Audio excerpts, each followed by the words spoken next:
Welcome, everybody, to the Big Banter Show. Happy New Year from me and Neil. Sorry, that threw me off. I just saw myself on the screen.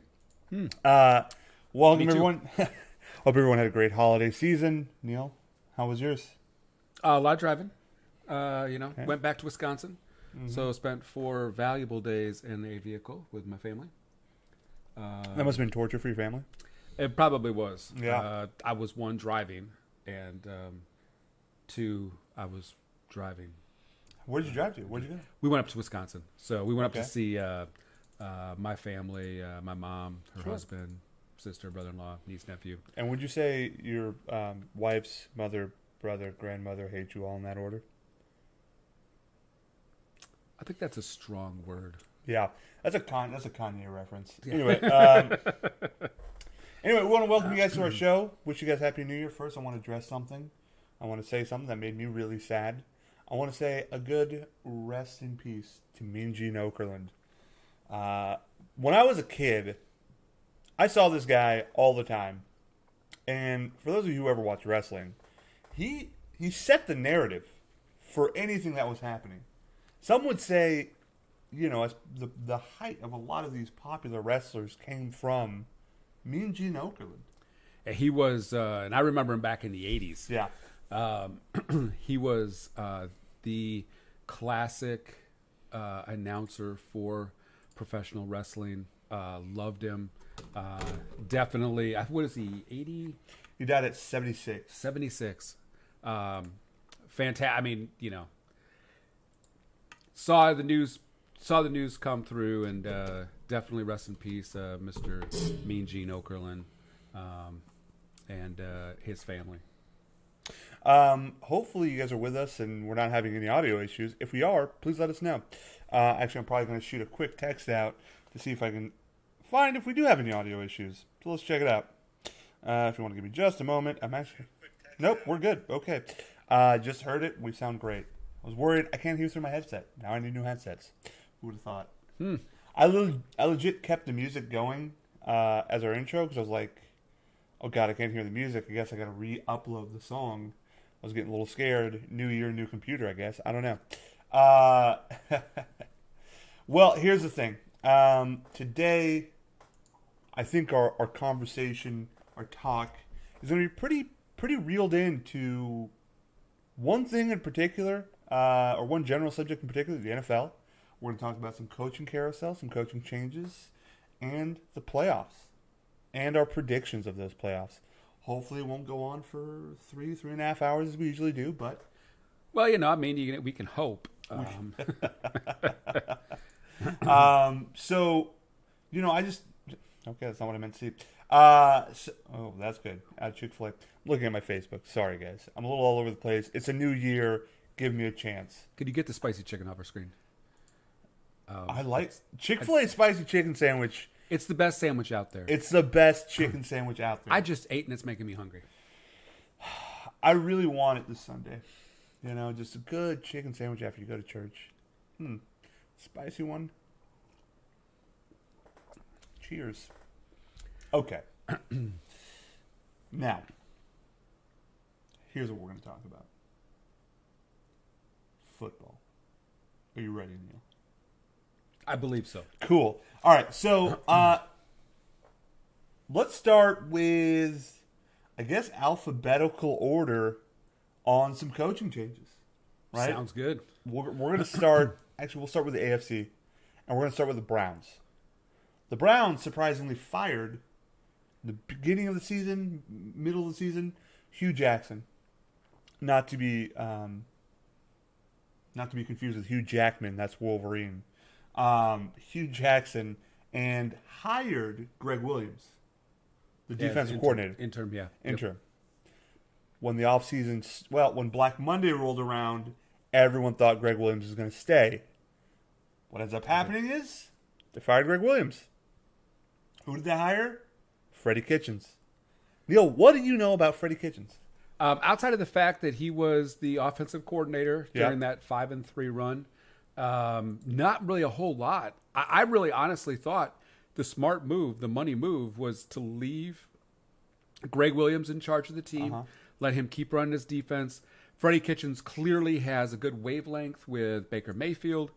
And just let them kind of go on as they work, because it looked like that combination was working.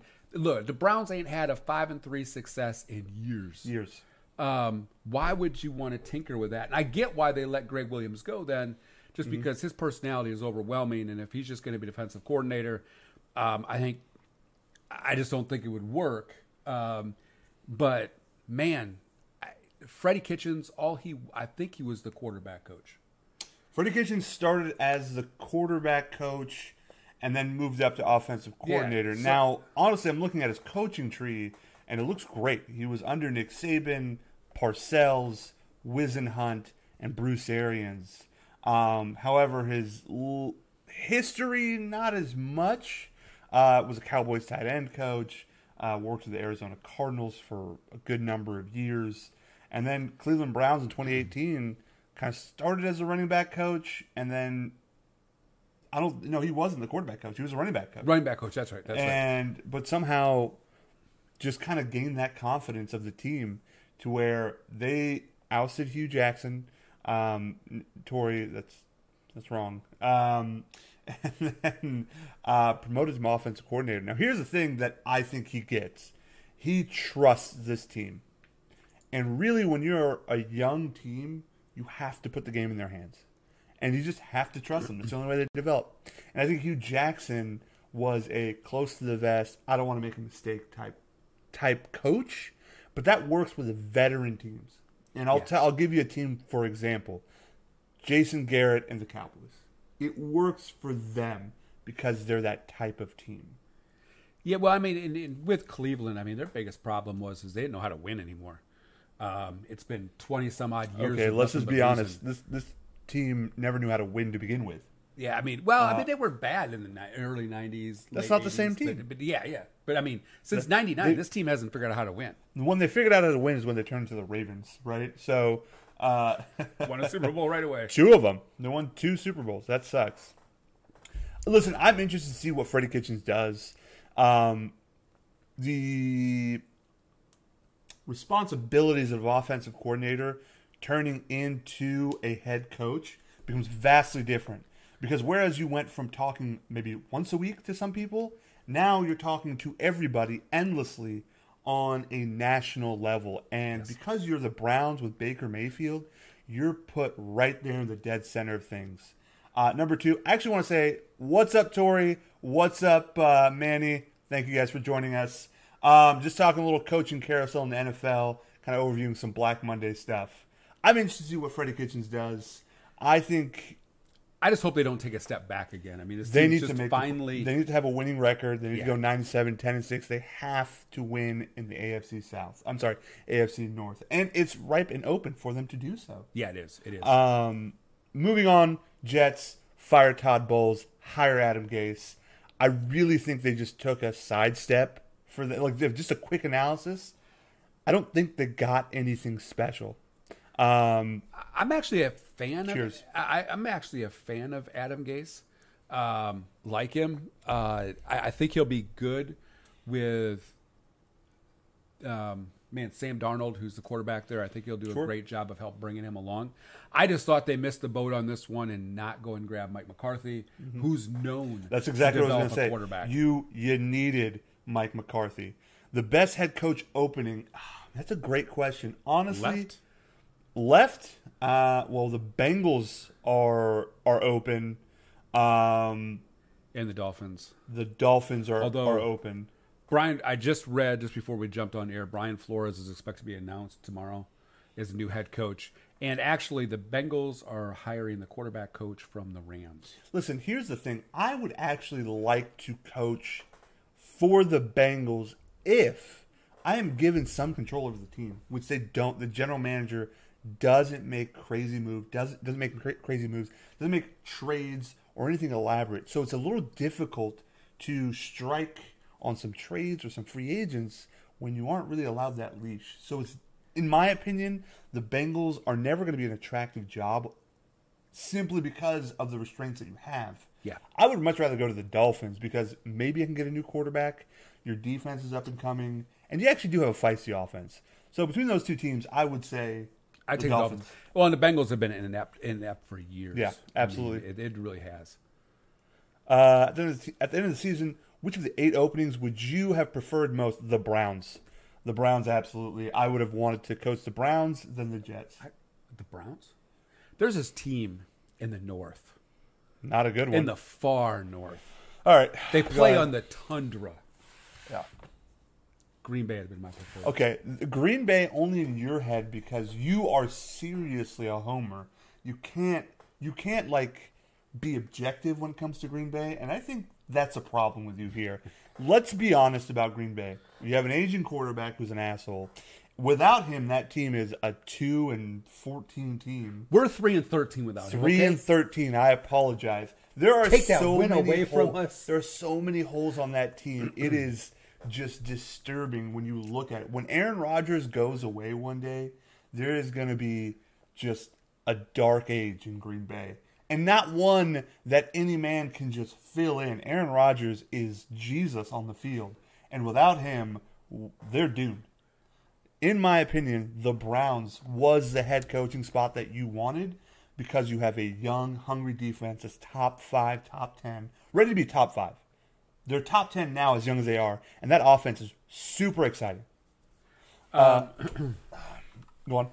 No, I think that the Green Bay's got a lot of things to fix.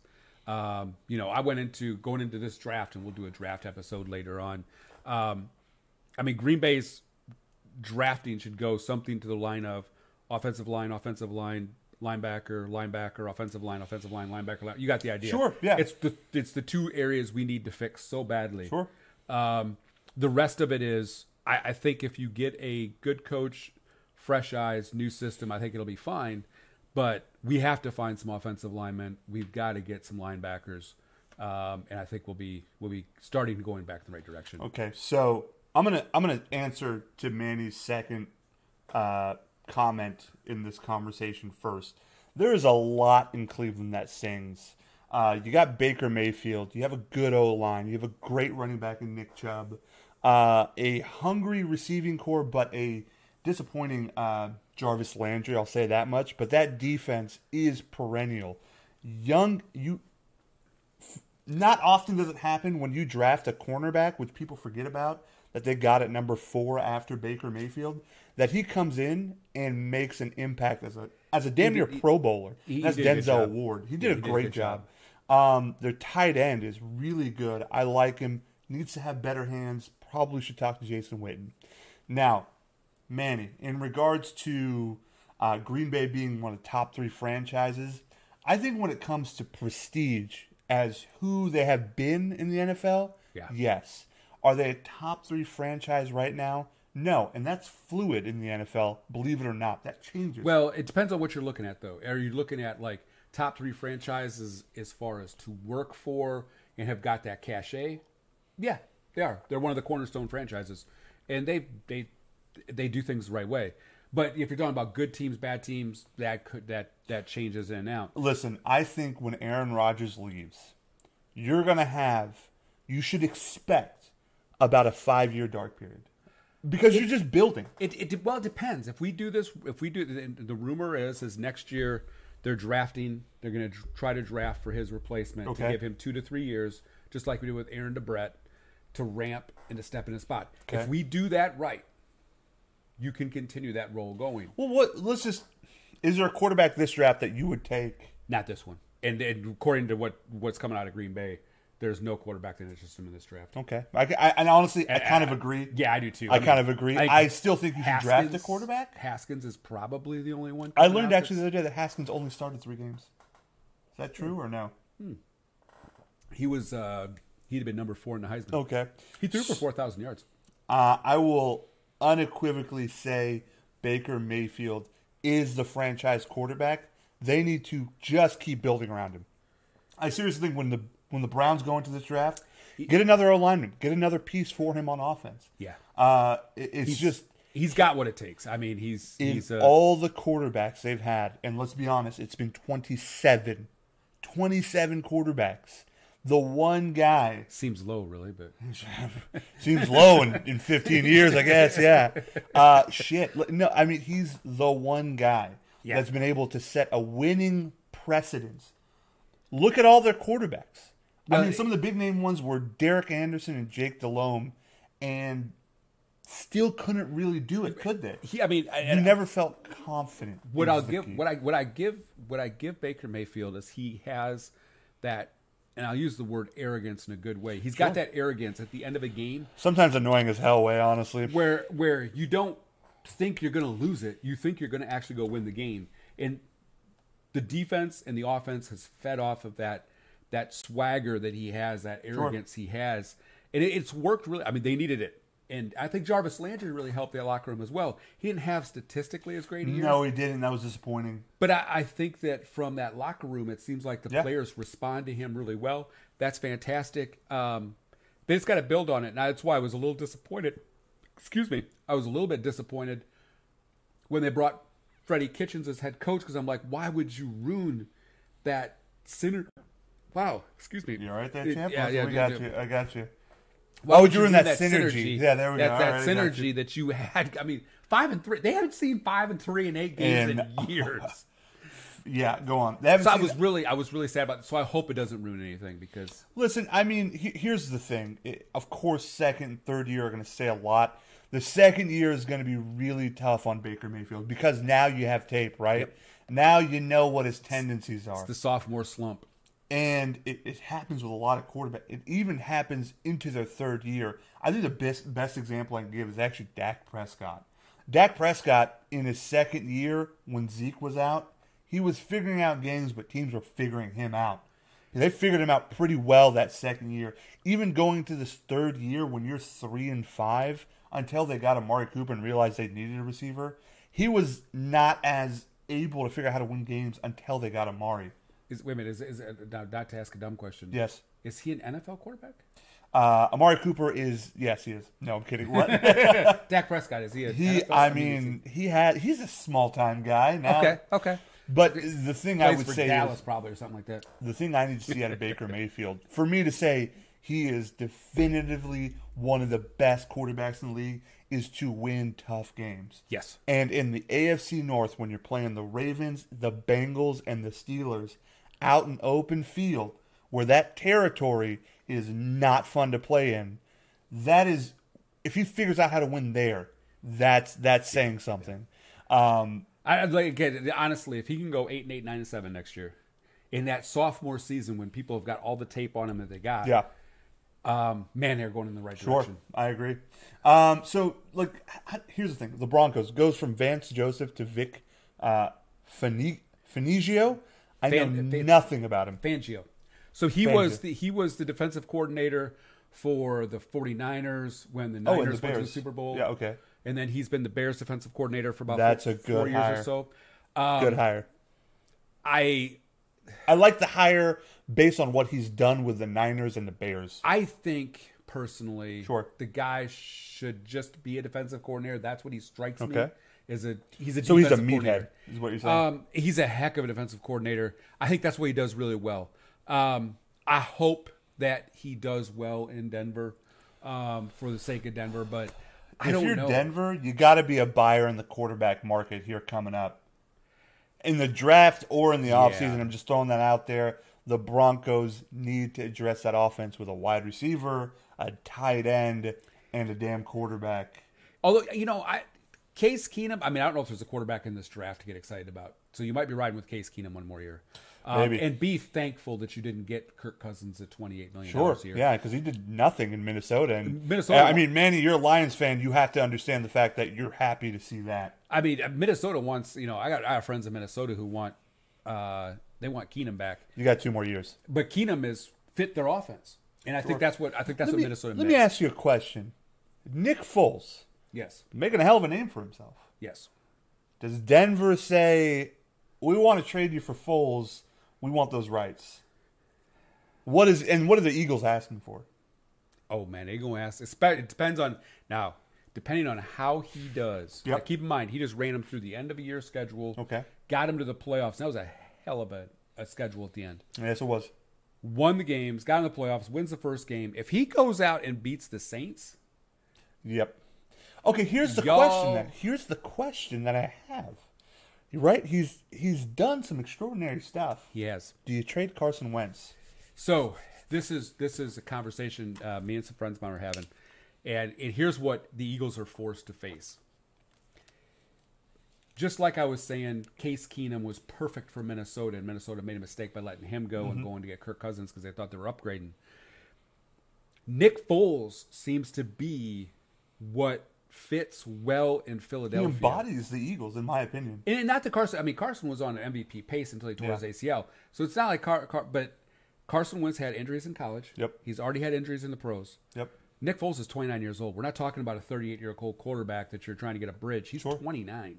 So especially if he jumps them back to the Super Bowl. You would say he's in his prime, is he not? Yeah, he is. It's so who would you trade and what would you ask for? If he does this again and gets him back to the Super Bowl, I'm sorry, I'm trading Carson Wentz. Right. What are you asking for Carson Wentz?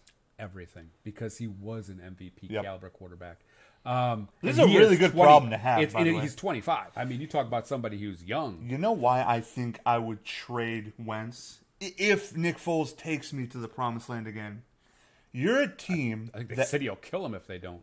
Well, you're a team that is going to enter the worst salary cap hell. You will have no money. Yeah. No money. What the downfall of winning teams is money.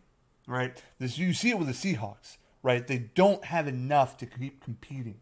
Yeah, they had to blow the whole thing up. They had to blow it up. Amazingly, San Francisco had to blow things up when they were on pace to being one of the better teams a few years ago. So if you trade Wentz and you get a few ones, a few twos, and a few threes, that supplements a really good team. Yeah, and Philly can draft pretty decently, I think. Howie Roseman's impressive. Yeah, I mean, I got to give that guy credit, man. He's finding guys in the draft. There's that West Virginia kid they drafted, the Wendell Smallwood. They got him in like the 7th round, and he is in a pretty damn good running back. Now, as far as how they use him, Clement was banged up most of the year. Clement, they didn't even have to draft; he was an undrafted free agent. Mm-hmm. So I mean, they've got a good front office. They know what they're doing. And if you're Denver, man. Carson Wentz in Denver. If you're Denver, if you're Jacksonville, I would look at that. Oh. You could use him. Yeah. You could use him quite a bit. So I know we were talking about the Broncos, but I moved to Philly. Right. Yeah. So I think it's a good hire. I like his credentials, I should say. Bengals opening spot, looking to hire Zach Taylor. What do you know about Zach Taylor? Zach Taylor is a quarterback. He's not even a coordinator. He is a quarterback coach. Wow. For the Los Angeles Rams. You're reaching deep. Basically, this year, if you have known, were friends with, have worked for Sean McVay, if you've touched him as he's walked by, you're getting hired. Let me ask you this question, right? This is Sean McVay's 2nd year in the NFL as a head coach. Yes. Okay. This is his 2nd appearance in the playoffs. Yes. This is his 2nd game in the playoffs, meaning he lost last year. Yes. And he's playing a team that might have his team's number. You were out of your ass. They are an underdog that everyone is picking to win. As far as the upset alert goes, Dallas's defense has, in my opinion, the Rams' number, potentially. Out of all the teams left right now, the Cowboys are the best team to beat the Rams. If the Cowboys beat the Rams, and everyone that's hiring Sean McVay's coaching staff, what does that then say about Sean McVay and his coaching staff if they go 0-2? Well, okay, so let's back up 2 spots. Sean McVay went to the playoffs. He lost the first year with a first-year quarterback. Sure. It was Jeff Fisher's. And Jeff Fisher ruined that franchise. Go on. Yeah, and that's just it. He took a franchise that Jeff Fisher ran into the ground the best way he could and turned it into this, which is amazing. I think the biggest, the thing I like to watch that gives me a good idea as far as game-wise goes is the Vegas odds Okay. because Vegas doesn't like to lose money. No. They have left this point spread at a touchdown. Okay. And I think the reason is, and it was funny because it looked like the point spread was going to tip backwards, and then we got word that Todd Gurley's fully healthy, and now it's, and I think that's the problem with that Dallas is going to have to figure out how to stop Todd Gurley. He killed you the second half last year when you played against him. Does Dallas, in the way they played against, first off, we're not talking about Dallas and the Rams right now. What does that say about Sean McVay and his coaching staff? I don't think. Would you, I don't think it says anything negative. I think people are starting to reach really hard because they're looking for that innovator and Sean and give Sean McVay all the credit. Would you regret signing Sean McVay's guys? Not if they turn out. What if they lose? What if they lose this game? Does that? Oh, it doesn't. No. It doesn't matter. It doesn't matter to me. You're thinking about what they've done the last 2 seasons. Period. Yeah, I'm looking at what they've done the last 2 seasons. I can respect that. And it independent. I mean, my worry with a quarterback coach, I don't care who they come from, is, they haven't had to run the full offense. Okay. All they've had to do is the quarterbacks.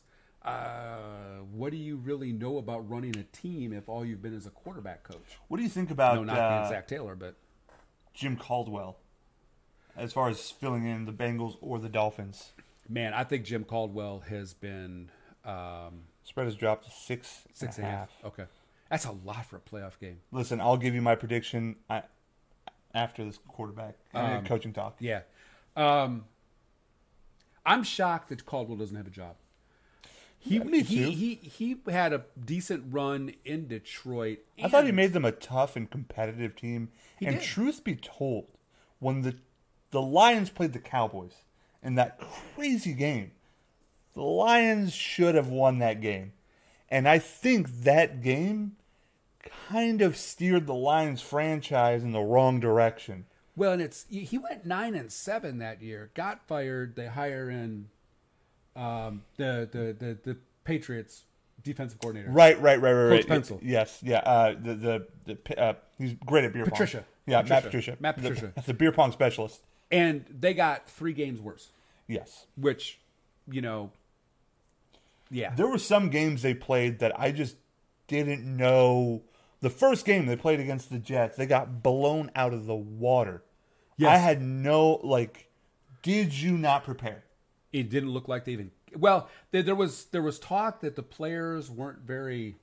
They weren't getting along with Patricia. Mm-hmm. He was trying to do a style that wasn't him, and yeah, I honestly think that maybe certain players are going to be cut from the team. You're going to see that team stripped a little bit when it comes to the Lions, and they're just going to rebuild again now. Hopefully, for the umpteenth time. Yeah, well, I mean, certain players aren't even coming on the field and playing as well as they should be. Like Ezekiel Ansah. Ezekiel Ansah was a disappointment. This is a Pro Bowl level player. 2 years ago, had 15 sacks. Was a freak. Did you hear his name all year? No. Yeah, matter of fact, I forgot about his name until you said that. I'm sorry, Manny. I am sorry. Honestly, I loved Ziggy Ansah. I thought Ezekiel Ansah was exciting to watch as an edge rusher. Strong, fast, powerful, just looked like a predator out there. And nothing. Just nothing. Yeah, I think they have good D tackles. I do think they need to rebuild that edge rush. I think that's what they look for in the draft. They've done well bolstering their O-line.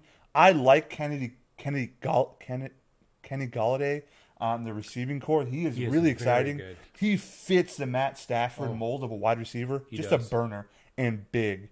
I do think they might look at a UT wide receiver for this draft, but that's in the second, third round. Little Jordan Humphreys, maybe. What about Johnson? Isn't that UT the tall? Yeah, I think he is. No, I think he's coming back. Luch corrects us on that. He is a junior. I think he's saying he's coming back. Luch corrects us on that one. But yeah, I think the Lions just need maybe a running back, which a really premier running back, but really just work on that defense. Yeah. DBs have always been their problem. I thought linebackers are pretty good.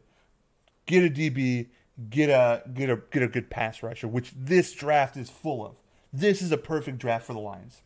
Okay, moving on. Colin Johnson, he's staying. I think Colin Johnson, one more year, might do him some good because his hand, when he was in games blowing things up, he was great. But there were some games he was just missing. Okay, moving on. Jaguars not getting fired. Doug Marrone. I think if he doesn't turn around this year, Doug Marrone's gone. Doug Marrone's going to be gone. Yeah. Would McCarthy like to be in Jacksonville? I think there's something exciting about him. Because they're so loaded, except for quarterback. Mm-hmm. I think he wouldn't mind it at all. Sure.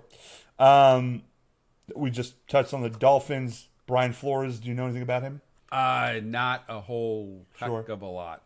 Okay. I know he's the defensive coordinator for Bill Belichick up in New England. Okay. But I haven't seen many of those assistants come out of New England tear anything up. So I'm going to be honest with you. I think the Ravens wanted to fire John Harbaugh this year, but he just came through really well. Kind of quickly developed Lamar Jackson, and that defense was great. I also think the fact that teams were reaching out to him to see if they could trade them for him, they realized, oh, wow, wait a minute, maybe we better hang on to John. I mean, everybody wants him. So, well, I think the Harbaugh brothers are just good coaches. I think one's more demanding than the other, but that's just me. The Packers, you guys signed Matt LaFleur. What do you? Yeah, I mean, you're a Packer homer. The stage is yours. Oh man! So I first saw this come across. I thought, wow, Matt LaFleur. He is the Titans' offensive coordinator. Yeah. So I did some digging. He came up through the Shanahan tree line, which is a good spot to come up through. He did the work with RG3 and Kirk Cousins as the quarterback coach when he was in Washington. He went with Kyle Shanahan down to Atlanta. Mm-hmm. Matt Ryan raves about the work that he did with him down there. I mean, let's be honest about the Tennessee offense. The only reason they were probably in games was possibly because of Matt LaFleur and his coaching. Yeah, and I know. I mean, I've had all kinds of people come up to me and go, "Man, Tennessee's offense actually got worse year over year." Yeah, but Mariota was hurt half the season, playing hurt or missing games, and I begged anybody to give me one offensive player that they had on that team. Not a very good one. Let me actually take a step back to Manny's comment here. Smarter game plan with Lamar. I agree 100%. That dude's going to get hurt a lot of games if he keeps playing with no help. They need a wide receiver.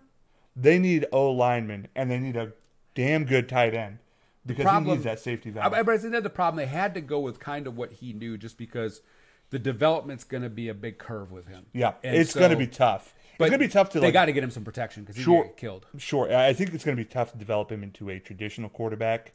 He's going to run with the ball. It's just going to happen. He's going to try to be that playmaker. He's going to look a lot. He's going to be a smaller version, a more athletic version of, or actually I was going to say Cam Newton because he likes to run a little bit more like Cam does. He's just a much smaller version. He's got to be careful. He is getting down sliding. He's getting out of bounds. He's not taking hits. I would like him to develop like Deshaun Watson. You don't see this outside of that Dallas game. Does anybody remember Deshaun Watson getting cracked and knocked around? No, and he got a fucking collapsed lung that game, that sucks. Much worse would happen to someone like Lamar Jackson. So I kind of agree with you on that one, Manny. I think this draft, you go for an O-lineman. You try to trade for somebody as well. Absolutely. So, Matt LaFleur. Matt LaFleur, I think really he was, he's a Packer type first-year offensive coordinator. Mm-hmm. Didn't even do that very much. It's Mike Holmgren, Mike McCarthy, Mike Sherman. He wasn't named Mike, and that was the only thing I was a little worried about. Apparently, we couldn't find a Mike that we liked. But he does start with Matt, so we're sticking with the M for the first name.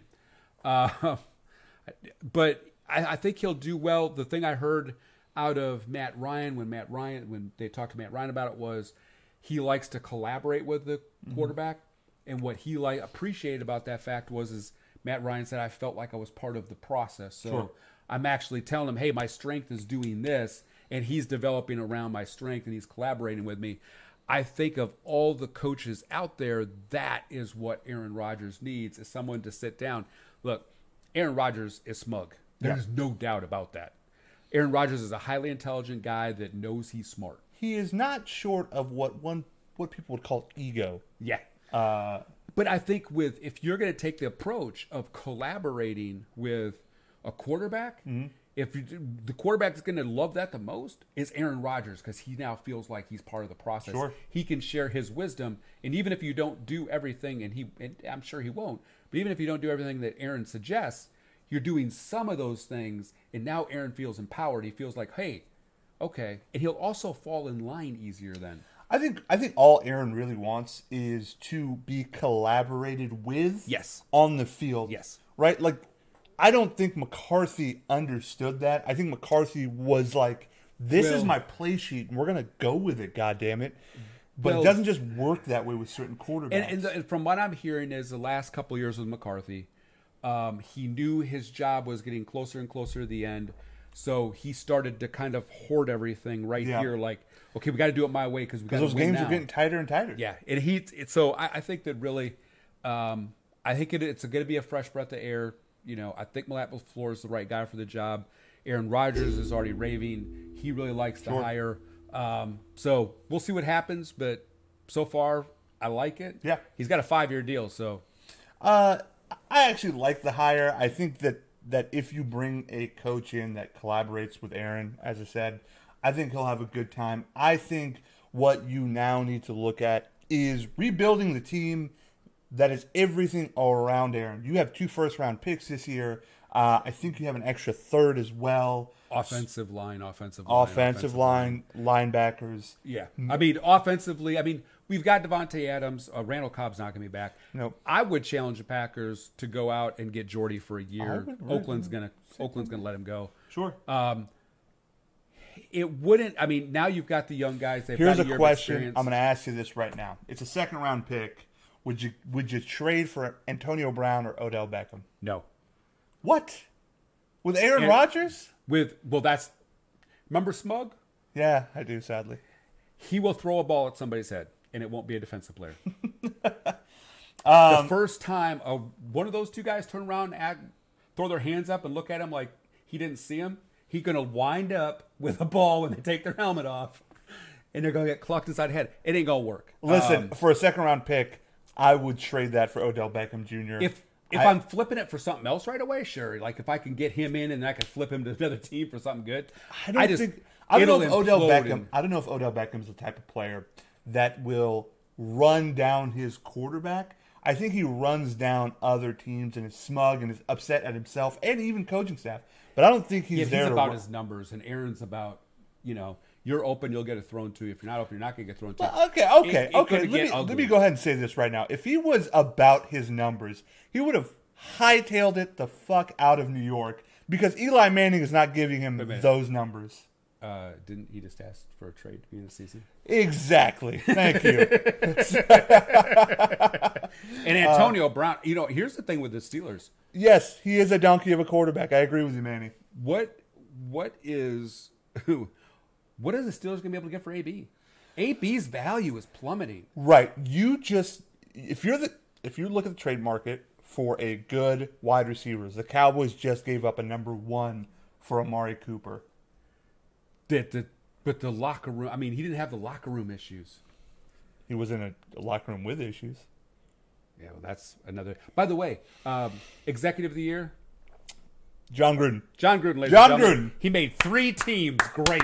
Way to go, John. All 3 teams went to the playoffs. Holy shit. He's got to be commended for that. I thought he did a great job. Honestly, his first year, he got 3 teams to the playoffs. Tell me what coach and executive has been able to do that and fire a jackass GM at the same time. He wasn't a jackass. Who did nothing but draft him these players. They allowed him to get the Executive of the Year award. You got a really good quarterback in the second round in Carr, and he's going to run him out of town. All right, last 2 teams, and to me, they're the 2 most interesting situations. The Cardinals fire Steve Wilkes after 1 year, and they hire Cliff Kingsbury. Wow. And Cliff Kingsbury got fired from Tech. Yeah, so I think wrongfully so. I feel, but that's just my opinion. No, I think he was railroaded in Tech because it's not. Tech gets what Texas's 5th pick of recruits. He really. You got A&M, you got UT, you got Baylor. TCU. Yeah, they're like 5th. I think they compete with SMU at times. Yeah. Well, you know what? Let me take a step back here. I do think Tech has its fan base. Oh yeah. I think. Oh yeah. Out of 10 people, 2 of them are Tech fans. 1.5. Maybe 1.5, because that one person's like, I'm married to a Tech guy. You know what? Somebody supported me financially that went to Tech. All right, I'll be a Tech fan. All right, horns down, guns up. Give me some money. Listen, I like the Cliff Kingsbury hire. I don't know if I like the situation entirely. I also am not sure what Cliff Kingsbury can do with Josh Rosen, no wide receivers, a depleting defense. I think Cliff got sold a bag of goods. I'm really convinced that Arizona told him that they were actually the Rams and got him to sign the paperwork, and now they're telling him they're actually the Arizona Cardinals. Right. He has to be a miracle worker if he does anything with that team. If I'm Cliff Kingsbury, before I took that job, I'd have made sure that I was getting a minimum of 3 years to get this job done, because this is a full rebuild. I do think this might end horribly for Cliff Kingsbury and the Cardinals, because neither are in that situation. Turn my badge in. Whatever, man. Anyway, our manager is a Tech fan. You leave him alone. Anywho, I think it's an interesting situation. I just don't think it's going to work out, personally. And especially, okay, let's go back to this. It just keeps being spread around on ESPN. Would you trade Josh Rosen for Odell Beckham Jr. so the Cardinals can turn it around and draft Kyler Murray at 5? That's a lot. Man. Well, first I have to say, if I'm Kyler Murray, I'm playing pro baseball. I'm not. I might do that, actually. I would really consider that. Just because with Kyler Murray, he fits Cliff Kingsbury's idea of what he wants to do. Now, do I want to bring Odell Beckham into that? Yes. Oh, hell no. Yes, you need to win. That's the best. You have no offensive weapons. I will take go get a weapon that is sane. You don't want to bring what an wide receiver is sane? They all have a complex. Come on, Julio Jones, nicest guy. Actually, Amari Cooper, one of the nicest guys you're possibly going to find. Not egocentric. Okay, maybe Amari Cooper. Julio Jones. But when he walks into a hot Dallas territory wearing a turtleneck, there's a problem, in my opinion. He does have his own issues. Listen, they are like wide receivers. Wide receivers are like beautiful women. They're mesmerizing. They do all the glamorous things. But at the end of the day, they're crazy as shit. So they're all divas. They're all divas. If my girlfriend's watching, Rachel, sweetheart, I love you. I don't mean that. You're an angel and a saint. Don't yell at me. Anyway. She's with you. She's a saint. Trust me. Listen, I would do the trade. Just don't big yikes me, damn it. Don't big yikes me. Anyway. Yeah, I would not do that trade. But I would move Josh Rosen for Kyler Murray if he's going to commit to playing football. I think that's the other problem right now NFL teams had, the baseball teams had last year when he was going into the draft. What is because now they said the other day he's talking about, well, maybe I'll play both sports. Mm-hmm. Y'all, you're a quarterback. You got to pick a dog in the race. You can't try to split this fence. Sure. Scott Boras keeps swearing that he's going to be at spring training. Gives a shit about spring training. Well, that's where they got a report, actually. Okay. So, I don't know. But he would be the best quarterback for Cliff Kingsbury's offense. Josh Rosen does not fit that whatsoever. All right, Manny doesn't think Kyler Murray is an NFL player, is an NFL quality quarterback. What are your thoughts? I wouldn't get him as a quarterback. Okay. he's 5'8", flat-footed. Here's my issue with him, and it's the same issue I have with Will Grier from West Virginia. I think Will Grier has the talent to probably be the second best quarterback in this draft. Yeah. Here's my issue with Will Grier. He can scramble, he can throw it down the field, but I've never really once seen him throw to the post, a 5-yard out. Anything that's intricate, I've never seen Will Grier do. I've never seen him just zip that ball in on a slant route when you only need 3 yards. I've never seen him do that. And maybe that's just West Virginia's offense, and that's how they play the game. It could be part of it. But still, at some point in time, I need to see you make those throws, because in the NFL, I can't just down it. I just can't throw it down the field. It's rare that we have that. Yeah, and that's the problem with a lot of these wide open offenses. Now, we are seeing guys like Pat Mahomes come out and actually, do well in the NFL. But for the most part, those air raid systems in college do not translate into the NFL. Now, here's a quarterback. Well, actually, let me do two quarterbacks for you really quick. First one, this is maybe a little bit of a long shot. Okay. But if you're Cliff Kingsbury, do you convince ownership to go to Baltimore and go get you RG3, who can kind of sort of run that system he likes if RG3 is what we think he could be again? And second, does he go draft the Penn State quarterback McSorley, who I don't know anything about McSorley, honestly. I actually like that guy. He's got an arm. He can scramble a bit. Sure. He's a smart kid. He's in a very unglamorous school in Penn State. I think it hurts him a little bit. But I did read that they were saying on the draft board, I think they have him rated as like 8 on draft board for quarterbacks. I did say they expected him to be the sleeper. He could be the one that comes out, third, fourth round, get drafted. I actually hear he is on the rise, but I don't know anything about him. He's got a good arm. He's a smart kid. I like him a lot. I'm surprised he's only 8, but that might be a good fit. Josh Rosen's got to go. You got to go get something for him. So I'm gonna take a step back here, Manny. I think I spent probably about 10 minutes watching Will Grier play. I'm huge into drafting the NFL draft, and I just wanted to look into Will Grier, and I couldn't see much past him just throwing it down the field. That's what he was good at, and good for him. He's got an arm. He's got an arm, right? Now, I agree with you that Mahomes has the ability. Like, I think Will Grier has that ability, just like Mahomes did. But is Will Grier going to be in an offense where he's going to sit a year? 1, 2. Patrick Mahomes had Andy Reid. Andy Reid is so one of the greatest offensive coordinators and coach whisperers in NFL history. Now, if you're a team and you're thinking to yourself, man, we might go get ourselves Mike McCarthy, well, you might want to go get Will Grier. Sure. McCarthy could do something with him. Sure, but and the question I then have is, out of 32 teams, how many of these coordinators do you trust to take Will Grier in the first, sit him down, and then coach him up to be a Mahomes-level player? He parallels Mahomes in a lot of ways. I agree with you. But is he going to get that proper training? Yeah. Does he have it up here as well? And most teams that are looking for a first-round quarterback have got a problem at quarterback, and they want to play him right away. Yes. You got to sit him. You got to rework his mechanics. I think Josh Rosen needed to sit for a year or two. He was the worst starting quarterback in the NFL. That was the thing. When he came out, I remember when we did the draft one, when he came out, my first thing I said was, look, I don't think the guy will be a bad quarterback, but he's got to sit a year. He's got to sit 2 years. Yep. And he could still be a very good quarterback. He's got to land in a system that can give him a shot. Arizona is a hot mess. It's not the place for him. Hey, man, we can all cheat, baby. Luke says I made it at Dell Training. Anything's possible. Of course anything's possible. Dick. Anyway, last team. Buccaneers fire Dirk Cutter and hire Bruce Arians. So basically, I love this is my favorite. I don't want to sound like a jerk, but is Bruce Arians going to live the 3 years that he has his contract? Yeah, I think the team that did the best on this particular coaching carousel was Tampa Bay.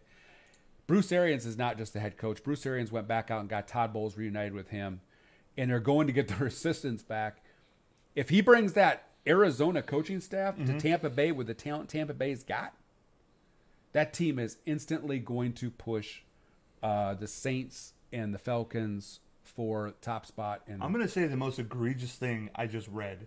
Will Grier has Drew Brees style. He's a Drew Brees style guy. You are out your ass if you're saying that. I don't believe that one bit. I'm sorry. Yeah, he's a Mahomes. He's a Mahomes type. Not Drew Brees coming out into the NFL is a different player than what he is now. I think you're wrong right now. Like, there's no rookie, in my opinion, that can even match. Like, you can't predict Drew Brees type player. No, that's hard. No. Because you develop that. You develop the smarts and the ability to read defenses. How much studying do you do? How much studying do you do? Yeah. That's just something you'll never read. Nobody ever thought someone like Tony Romo was going to be that type of player, right? He's from Wisconsin, man. We knew he was. Nobody thought he would ever be. Nobody thought Tom Brady was. Those aren't things I don't think you can predict. No. Most people didn't even think Tom Brady should have got drafted. Okay, and I'm going to make a prediction right now. And I'm going to make Oh, dude, Clemson's quarterback. I was watching video on him today. Holy shit. He's money. He is going to be a franchise-changing quarterback. All right. The Buccaneers. In my opinion, if you want Will Grier to go to a team, I would choose the Buccaneers. Why? Actually, he's going to sit down for a year. Jameis Winston's going to run that offense. He's going to sit for a year, and Bruce Arians knows what he's doing with a quarterback. Yes. He unfortunately in Arizona couldn't get one. He couldn't buy one, couldn't rent one, couldn't lease one. But he knows what he's doing with a quarterback, and that's a great spot for somebody like Will Grier to go to. I like the Bruce Arians hire. I don't know. It's tough. I just the Buccaneers have all the talent in the world. I hope Bruce Arians can bring it together. I think he has the best chance to bring it together. I think he's their best chance to bring it together. It was a good hire. I agree. All right. That's our coaching carousel talk. Now we move to the good stuff. The interesting stuff. Hockey. No, I'm kidding. We're going to talk about the wild card games that happened last weekend, and we're going to make our predictions, and we're going to be out of here. And we're going to make I'm going to make an announcement at the end of this. I'm sure Luch is going to be really excited about this one. Okay, wild card game. Let's start it off. Game number 1, Colts-Texans. Really close game, by the way. Here's what I came away with. Colts win 21-7. Out of the Colts-Texans game. Everybody in the NFL ought to be worried about the Colts. Let me just take a step back. Would you want Will Grier to go to Oakland? Well, okay. I fear for Will Grier. Will Grier, I don't know the guy, but I'm sure he's a nice kid, and I wouldn't want to wish that on my mother. So, no, I wouldn't want him to go to Oakland. I wouldn't want him in that situation personally, man. If you like the guy, if you're a fan of West Virginia, don't ask for Oakland. No. And Oakland, by the way, is zeroed in on Dwayne Haskins. I'm sorry, Dwayne. Rest in peace. No, what I came away with was everybody should be scared of the Colts. Absolutely. The Colts are the hottest team in the NFL. Got a heck of a defense. Yep. Their offensive line. What was it? Was it the 4th round pick or 5th round pick that they had that they spent on Quentin Nelson? 5th round. He was the 5th overall pick, and he is a stud. Yo, he's vicious. I mean, you have some offensive linemen Zach that are Martin, basically. Yeah, that's mean. Zach Martin is mean. Yeah, but it's kind of like pancaking everybody. I mean, he's got anger issues out there. That's what you need. But I mean, so the last time that Andrew Luck was starting 18 months ago, he was the most sacked quarterback in the NFL. This year, he was the least sacked quarterback in the NFL. And that is due to a new GM and a new coach that went out and protected their quarterback. Jeff Hostetler? Who is there? I think it's Jeff Hostetler. No, it's not Hostetler. Oh, shit. You're talking about the GM or the coach? Coach. Oh, the coach is the ex-Eagle offensive coordinator. Frank Wright. I get him and Jeff Hostetler mixed up all the time because they both have the same story, where they were the backup quarterback, but they got their team to the promised land. I mistake that a lot. Okay, go on. But Frank Wright has done an amazing job and then he built a defense. Indy hasn't had a defense since Peyton Manning. No, Indy. Shit. I mean, and they came out of nowhere. They started out 1-5. Yeah, they're the first 1-5 team in NFL history to make the playoffs. Also, where did Marlon Mack come from? What is his story? Who the hell is he? So he's just tearing everyone up. First of all, thank you, Marlon Mack, for winning me my fantasy football. And nobody gives a damn about your fantasy football championship. I mean, thank you, Marlon Mack. No, I don't know. I have no idea. Matter of fact, when we were doing our fantasy draft, I was looking for a running back, and I literally went on Roster Resource and found out that Marlon Mack is their starting running back, so I drafted him. And then I started to look into him and follow him in the area. Everybody's raving about the fact, man, this guy could be the next, he's going to be a top 5 running back. He could be the next Todd Gurley. And I'm like, okay, if he's next Todd Gurley, I'd have heard of him by now. Y'all, he's a legit running back. He can play some pretty damn good football. But that team is... He never seems like the fastest or the most powerful, but somehow he stays up, keeps getting those extra yards. He reminds me a little bit of Emmitt Smith. He never takes a direct hit. He's kind of slippery. He's slippery, yeah. And he'll get out of bounds. Great footwork. He ain't going to take the blow. He's just going to skip out of bounds. live to fight another day. Now, I like the Colts in the AFC, but I do think, like, they could lose. They could lose to the Chiefs. They could lose to the winner of the Chargers-Patriots. They could lose to the Super Bowl. I don't see them as being unbeatable. No, I just see them as a team with the hot hand right now. Well, and I don't think there's any team right now is unbeatable. Absolutely not. It's a weird playoffs. But I think they're a team that came together at the right time. Absolutely. And so, but the Texans, man, I think it's time to cut bait with Bill I like O'Brien. this. Todd Gurley's the next Todd Gurley line over here. Touche, Manny. Do you have? Shit. Okay. We'll get to these predictions here shortly. All right, next game, and really just the goddamn game of the week, the only good game out there. We're talking about the Eagles and Bears. Actually, the Eagles and Bears was a good game. Yeah, it was the actually Cowboys-Seahawks, 24-22, Cowboys pull away. Shouldn't have been 24-22. Probably should have been 24-16, but... Well, first of all, rest in peace, Seattle kicker. What was I just lost his name in the back of my head. I don't even know who it is. Janikowski. Yeah. Who pulled his hamstring. Oh my God. That was ugly. That was bad.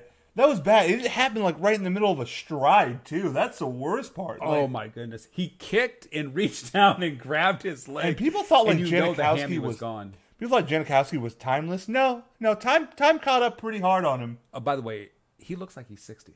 He does. And hard living does pay a price. He looks like he's kidnapped a few people for this. Like, it's just... I mean, I know he's 40, 41 or something like that. He's older, but... Yeah, he looks every bit. Yeah. So, okay. Now, I did tell one of my buddies, when he went up to kick, I'm like, look, I read the stories about him in Oakland. I heard that he was most accurate when he had a couple shots before the game. Mm-hmm. As long as he had a couple shots, he should make the kick. And he grabbed his hamstring, and I realized he didn't drink anything. So he looks like water, Gatorade, nothing. He pulled that baby out. It was. I know I mentioned this to you. It was an ugly game from ecstasy. But the Cowboys seem to win that way. That's like their trait all year. They make the game ugly, they're gonna win, and that's just what Dallas knows how to do in these crunch time games. I think the play calling for Seattle was bad. Really? But then I thought the play calling for Dallas was bad too. I mean, I thought it's predictable. Yeah, well, that's just it. It's predictable in the sense that they outthink themselves. Like, okay, we're gonna go for a pass play, but they want you to go for a pass play. Run it. Versus the Seahawks, it was like, all right, guys, it's 3rd and 9. There's 2 minutes left in the first half. What do we got? We're gonna run a sweep. My favorite one was when it was. We're gonna do a draw on 3rd and 8. Let's do this. My favorite one was 3rd and 18. We're gonna run it behind the guard. Chris Carson. They're never gonna see it coming. Chris Carson was terrible that game. Rashad Penny did nothing. The game was called badly for them. I mean, I'm not saying that they would have won either way, but I thought the game was called bad. Russell Wilson, you just let him throw the ball. He was torching us. Yeah. I mean, no receiver there was going to not catch that ball. He was kicking our ass. By the way, couple points of order. Doug Baldwin, I know he's not a flashy receiver, but man, that guy makes some beautiful catches. Him and Tyler Lockett did really well. Oh, my goodness. That one on the sidelines where when he threw it, I thought it was 4th and 9. Hit him on the sidelines. He threw it, and I'm like, oh, well, that's too bad. Also, and they called it a catch, and I'm like, they show it slow motion. He toe tapped both of them. I'm like, oh my goodness. You got to think to yourself, if you're Byron Jones, what are you thinking when you let Tyler Lockett run free like that? You can't do that. Yeah, I don't know. I mean, so what did you think of the game? I thought it was a scrappy game. It was a necessary win for Dallas. They really needed the confidence to win a playoff game. Absolutely. If they dropped another playoff game, I think it would have done a number on their confidence overall. Seattle, quite honestly, I didn't really even expect them to make the playoffs. So the fact that they actually made the playoffs, they got nothing to be ashamed of. Sure. No, I think they really fought hard to get to this position. It was kind of a toss-up. If you picked Seattle and Dallas won, and if you picked Dallas and Seattle won, nobody really be disappointed in those No. predictions. It was one of those. It was the one game of the weekend where either team could win and you walk away happy. Sure. Now, I will say Seattle needs to invest in more in an offensive line and getting a actual stud running back. I have nothing against Chris Carson, but they need a Also, running back. the that's Cowboys a need to dominant invest in the referees because they seem to know how to fuck us over a lot. That KJ Wright interception was a pass interference. I think that was a makeup call from other ones. I mean, But then they made up calls for that on the next play, right? There was like a holding call that just shouldn't have been a holding call. Now, I will say this, and this was frustrating for me all year long. We also got 2 pass interference calls where one of them was like super questionable. But they missed pass interference calls. Like it was one of the plays that they literally grabbed, literally reached out, grabbed the guy's shirt, spun him around, no call was made. Yeah. And then the next one, a guy, well, I suppose his hand might have brushed him. That was a penalty. I'm like, Let me ask you a question, right?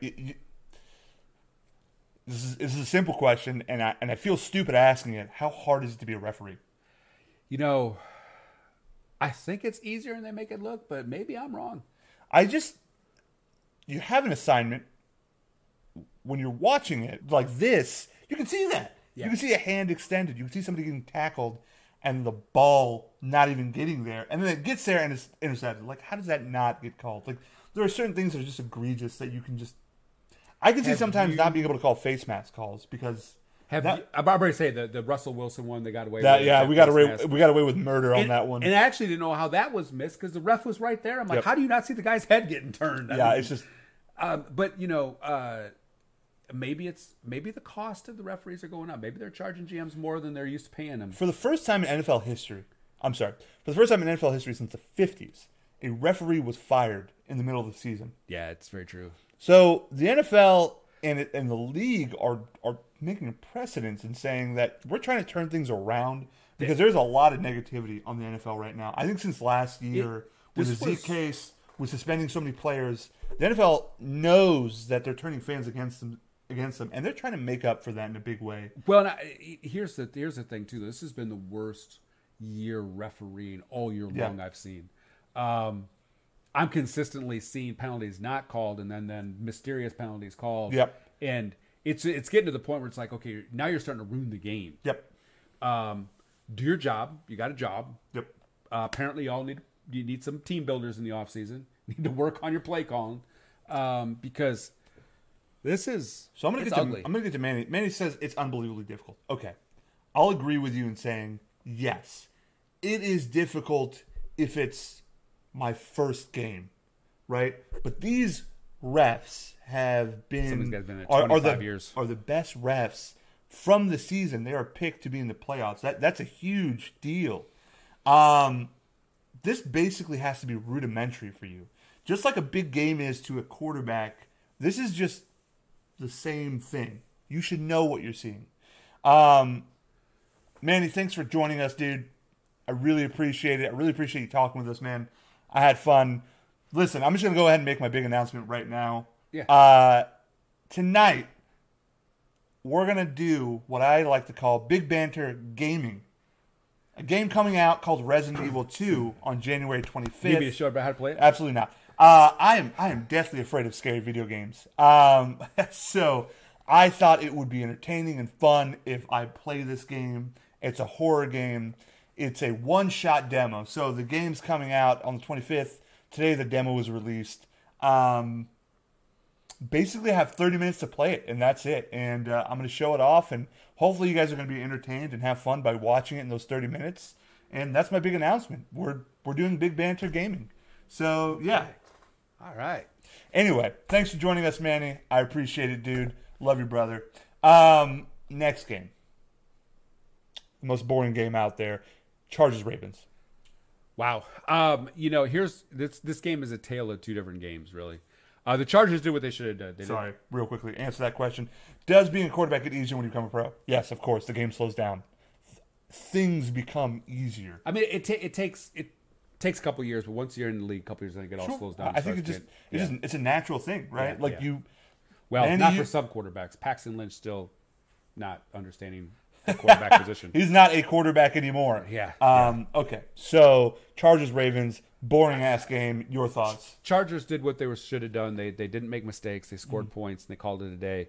I think if you're the Ravens, you got to leave the game encouraged, even though it looked terrible, Sure. because Lamar Jackson settled down in the fourth quarter finally and did a very nice job of playing catch up and playing the game the way it should be played. So if you're the Ravens, you got to be encouraged. Lamar Jackson's your future. You got out of him, you wanted a full game. You didn't get it. That's okay. It's his first playoff game. But I think overall they did well, but it was a boring game. I mean, the Chargers just weren't going to make a mistake, and that's how they played the game. I mean, I don't think they're making it past the Patriots. That's just my thoughts. Actually, I think they beat the Patriots. I don't. I mean, you have a banged up Melvin Gordon. Actually, fully healthy now. I've heard he was banged up today. Oh, they said that's what I heard. He's banged up. I think Todd Gurley is maybe who you're thinking of, but I could be wrong. You have good ears and good memory. I thought I heard that Melvin was, if he wasn't fully healthy, he was getting close to it. Yeah, Luch is really old and he has to take a nap. And hey man, make sure you drink a prune juice. Thanks for showing up, Luch. Love you, bud. But yeah, I didn't really care about this game one way or another. Eagles Bears.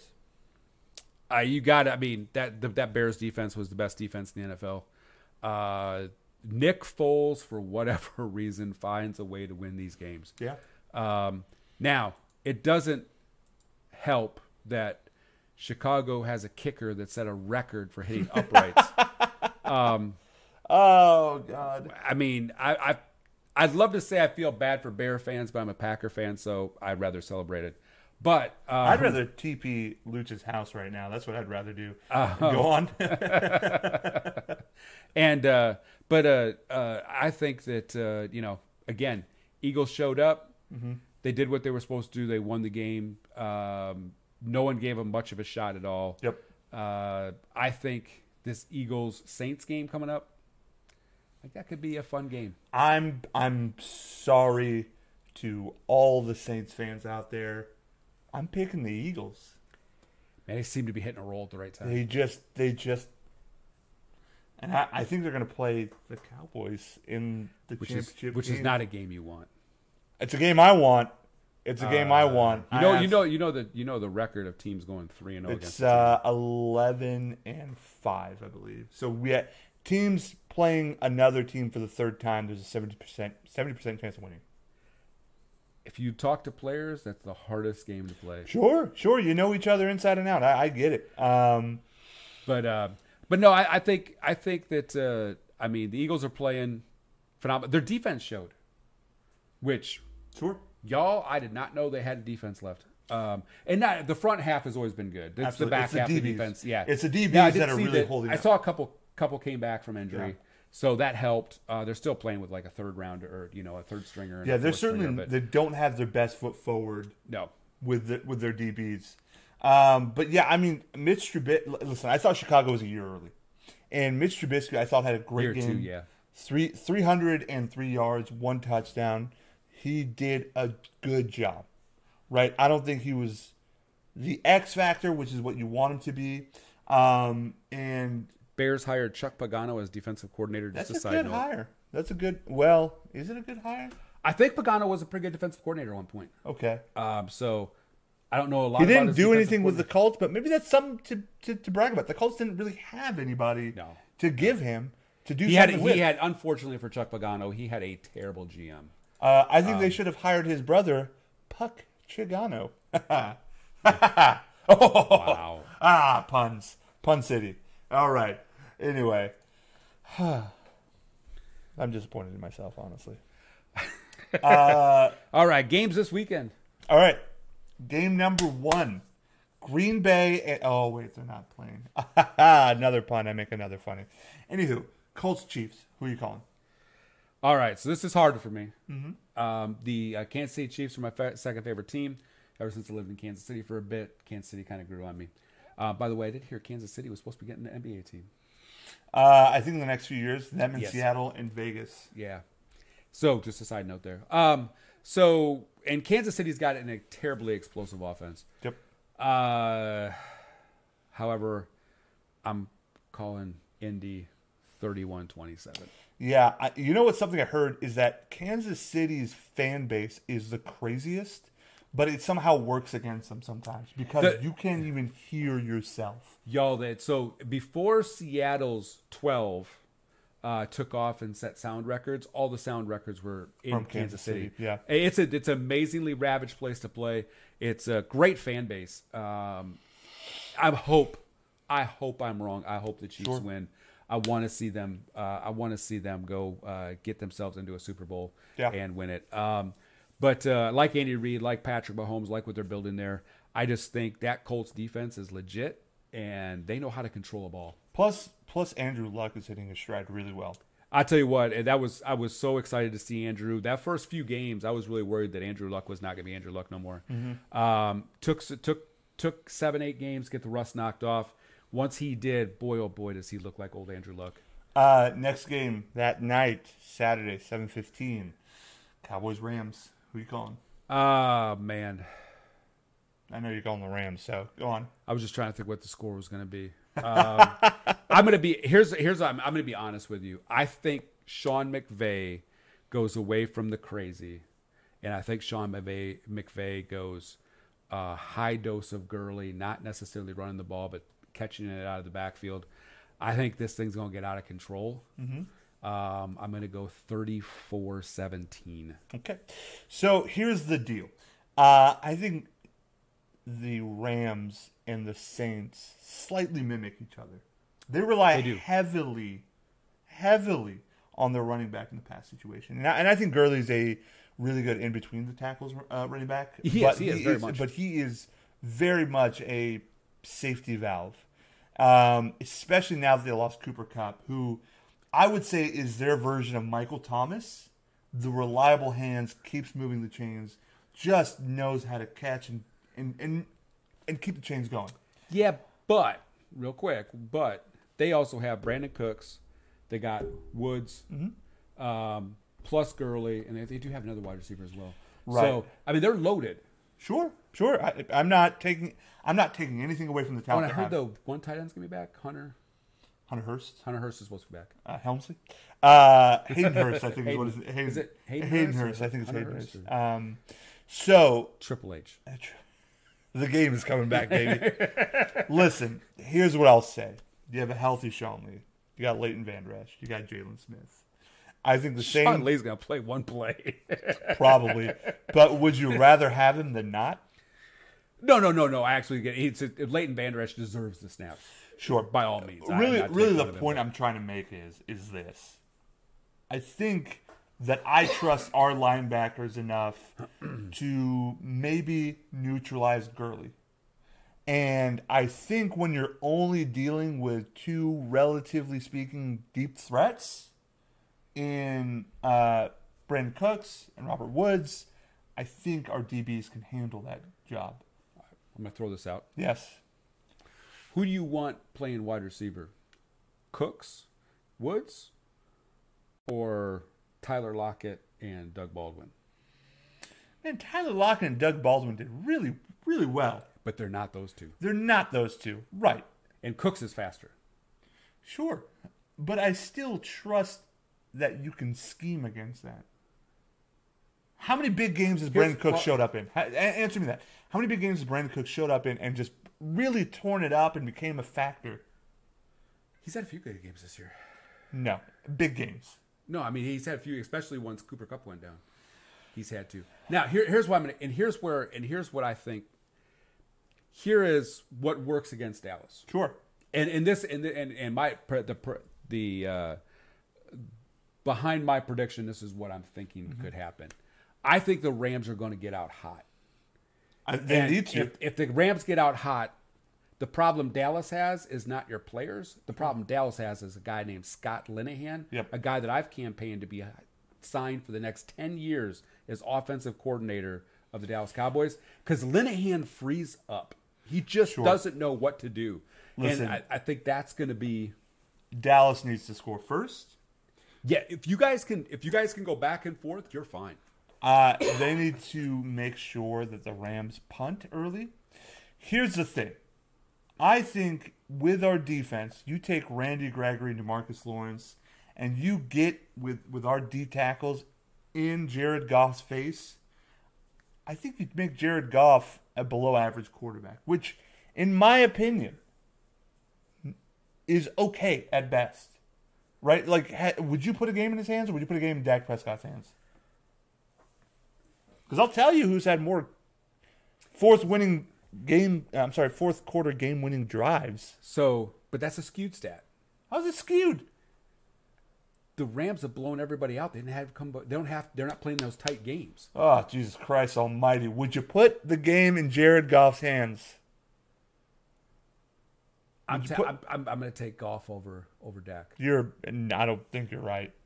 And I say it purely from this standpoint. Also, the Rams can't stop the run. What has Sue done? What has Donald has not been the same effective player. Who's playing guard spot? Right. Listen, in a 3-4, that could be a problem. Sure, but you just had the boy Connor Williams play against the Seahawks, and their D-line. That ain't Aaron Donald. You're talking about a guy that's going to be Defensive Player of the Year again. Aaron Donald's going to be. I'm pretty sure that's Khalil Mack, but okay. No, I was just listening to. I don't remember what Fox Sports was saying that what their feeling is that Donald will get it. Wow. Okay. But he's all they had for defense for a short time. I don't think they have a great pass rush either. It's not bad. Well, now keeping in mind, they're healthy finally in the back end for the first time all season, so we don't really know what they're capable of on defense. Peters is healthy. Keep Talib's healthy. That entire back end is finally healthy. I don't think they've really played much together all year long. Listen. Oh, shit. I think Rams are 19th in yards. They've allowed 5,700 yards to go through on them. Yeah. Rush. Well, and they against the run, they're not good against the run. That was against the pass. Against the run, they're even worse. Yeah. They're 23rd. Yeah, absolutely. But they haven't really been healthy all year long. I mean, that's part of the damn game, isn't it? They're 20th in points allowed. Dallas is 6th. Yards allowed. Yeah, okay, but now Dallas is 7th. I want you to pull something up. Rush yards. Dallas is 5th. Flipped offense. So we're gonna do. I just want overall offense. Okay, they're 2nd. Okay, where's Dallas? 22nd. How good does that defense need to be? I mean, they need to be better than Seattle's, which they're not. Well, we don't know. They haven't been fully healthy all year. This is the first they're really healthy for once. Listen, and you got Wade Phillips. Wade will put a plan together. And plus, Dallas is 10th in rushing. Oh, by all means. I mean, when you look at it in a paper, it lines up just perfect. They're bad against stopping the run. Sure. Dallas is great against the run. Great run the ball. 24-21, I'm calling Dallas. I think it gets out of control early, and I think if it does get out of control early, I'm gonna have a hard night. And I think Scott Linehan just freezes. I'm sorry, 27-21. If that happens, 27-21 Linehan Dallas will get fired. God, I hope. That's like That'd be silver lining. like that. It's not the worst, honestly. I'll get a text from Nabil that night. At least Scott's gonna get fired. At least Scott's gone. Let's bring in Sean McVay's water boy as our coordinator. He'll do something for you. Knowing Jerry, he'd go get the defensive back coach. Jesus freaking Christ. Okay. But he played running back. Chargers, Patriots. So I've been on this all year long. I'm sticking with it. I'm taking the Chargers, and I'm taking the Chargers. I feel like you called it earlier. The Chargers. You said Chargers could beat the Patriots, but here's the thing: until the Patriots lose, I'm not going against them. I completely agree. That but you look at it, Chargers got the better defense. Yep, they had a heck of a defense. Yep. And folks look at it like, well, they're in L.A. Y'all, Melvin Gordon grew up in Milwaukee, played for the University of Wisconsin. He knows cold weather. Yeah, he is not adverse. He is not going to mind that. The issue is he's banged up, and I get that's where it hurts a little bit. Yeah, but now they do have C.J. Anderson as sure, backup. and they have a healthy defense. Actually, they got a very healthy defense. Yeah. I think that the question mark comes down to, we know what we're going to get out of Tom Brady. Yep. Tom Brady is going to give you every last ounce of him. What are you going to get out of Phillip Rivers? The game against Baltimore, Phillip Rivers did the right thing. He took no chances, turned the ball over. Didn't turn the ball over once. It was the right move for him to do. Now against New England, we need to see Phillip Rivers, the gambles. Yeah. He's got to go to those three big wide receivers. He's got to be the Phillip Rivers of the regular season and just go off. Yeah. I mean, now he's got three great wide receivers. Tom Brady's down to Julian Edelman and James White coming out of the backfield. That sucks. And then he's got Sony Michel, it's been a good running back. I think Sony Michel's going to be a very good running back in the NFL. He fits the team really well. I mean, that's his three weapons. Gronk has looked horrible. Yeah. Josh Gordon is high. I'm positive somewhere. He's suspended from the league. Yeah. And Chris Hogan is, Chris Hogan. They need him to hulk up, brother. And you know what? By the way, quick break. Chris Hogan scores a touchdown. He needs to do the leg drop. Brother. He needs to come off the ropes and do the leg drop. Yeah. I'm sorry, guys. We're children. Laughed so hard with that one. I choose the Patriots on this one in a really just tight game. 28-31. I'm going to say I was going to call 24-20. I think it's going to be a tight game. It's going to be a good game. I just think that I'm hoping the Chargers pull it off. Next game, really the game that everyone just has their eyes on, almost as much as the Cowboys, Rams, Eagles, Saints.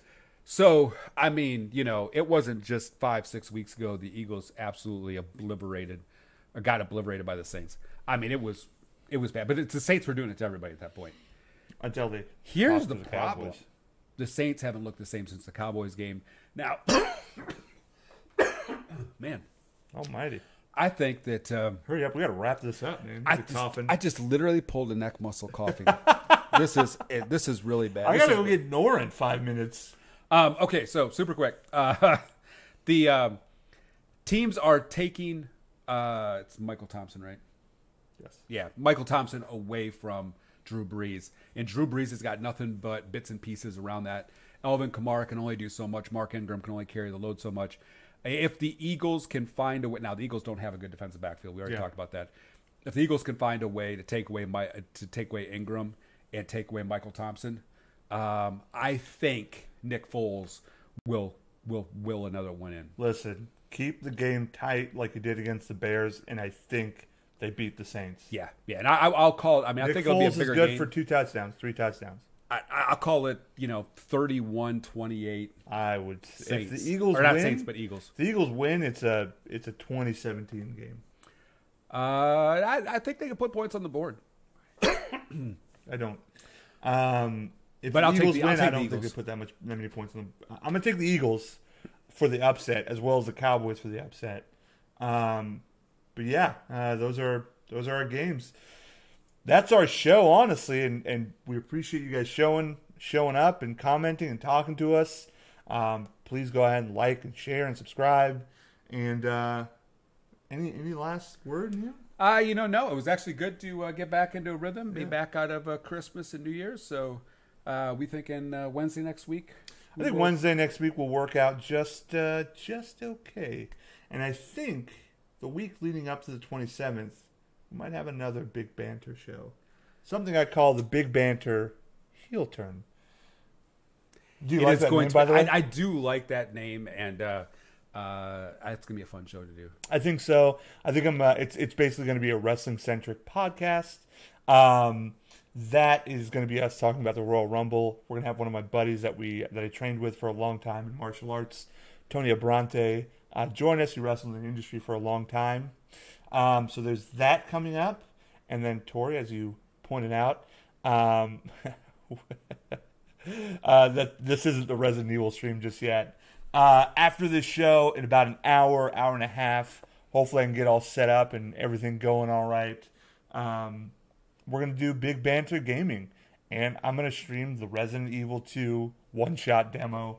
Hopefully, I don't crap my pants. If you're lucky, I do. Or if you're in the room with him, you're not lucky. Sweetheart Rachel, get the baby wipes ready. That's our show, guys. Thanks for showing up. I got nothing, man. All right. Well, Neil, thanks for joining us. Thank you guys for joining us. Tori, I'll see you soon-ish. Have a great weekend, guys. Peace.